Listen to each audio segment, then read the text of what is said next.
ఉమర్‌తో పాటుగా అనేక మంది తీవ్రవాదులు ఈ ఢిల్లీ బాంబ్ బ్లాస్ట్ దాని వెనకాల ఉన్న ఘాతుకం 13 ఏళ్ల తర్వాత జరిగింది.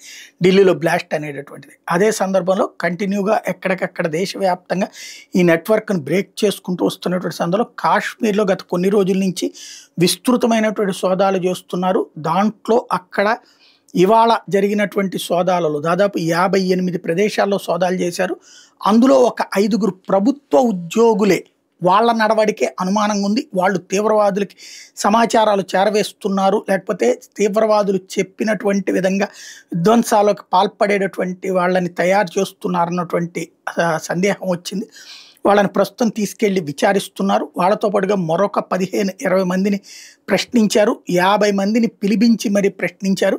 కాశ్మీర్‌ని జల్లెడ పడుతున్నారు. కాశ్మీర్‌లో మరొకసారి ఎలాంటి విధ్వంసానికి సంబంధించినటువంటి డిజైన్స్‌కి ధైర్యం చేయకుండా చూసే ప్రయత్నం చేస్తున్నారు.